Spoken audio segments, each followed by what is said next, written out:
Today I'm going to show you what a chatterbait is, how to use a chatterbait, and where to use a chatterbait. So you might be wondering, what's a chatterbait? Maybe you're just new to fishing, maybe you just have never used a chatterbait before in your entire life.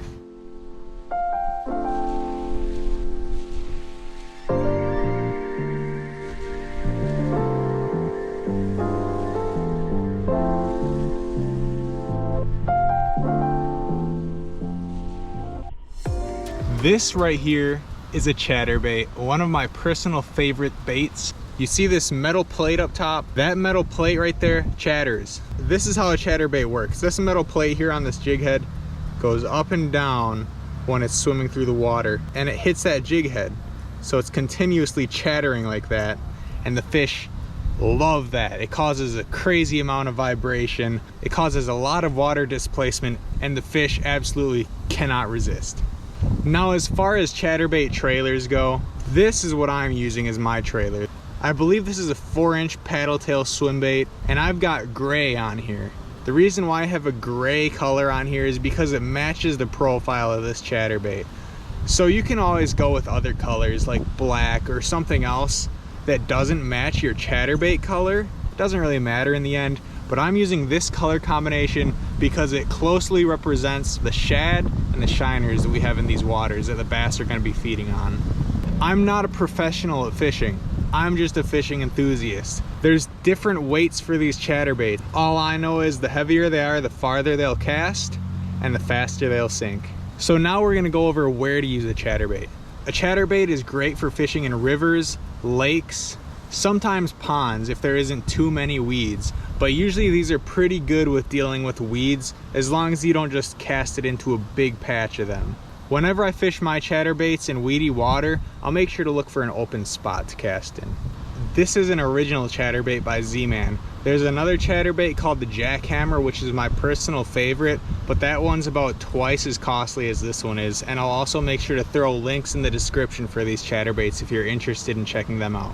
There's also many different ways to fish these chatterbaits. So when it comes to these chatters, let's go over a couple of the techniques you can use. So the first technique you can use is just a straight retrieve. So you just cast out, then you just reel in.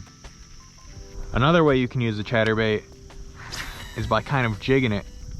Pull up, reel down, pull up, reel down.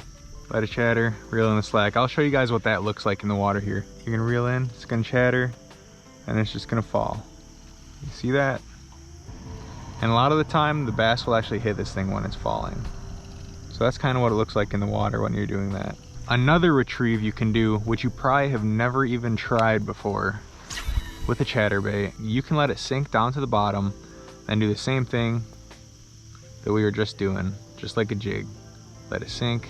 So all I'm doing now is giving it enough time to sink back down to the bottom. Then I jig it back up, probably about 2 or 3 feet. When it comes to these chatterbaits, you need to test out what works best for you and the fish that you're fishing for.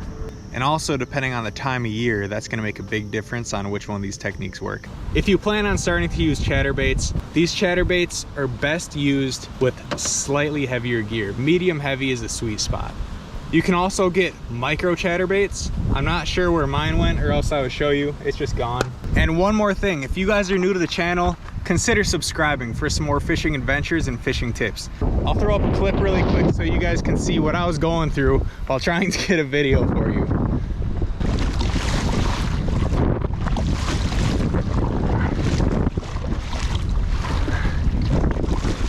If you've never used a chatterbait before, I highly recommend giving it a try. This year was the first time I have ever used a chatterbait in my entire life, which is hard to believe. I couldn't even believe it because all the other really big YouTubers are always talking about using chatterbaits, this and that. And then I'm like, why haven't I ever used one of these things? So I decided to tie one on when I was fishing in a creek, and I ended up catching a muskie with it, which is pretty insane. And I'll make sure to pin that video down in the comments for you guys so you can check it out. If you have any more questions you can think of related to chatterbaits or bass fishing, make sure to drop a comment below, and I promise you that I will reply and get back to you. Thanks for watching, guys. I appreciate your support.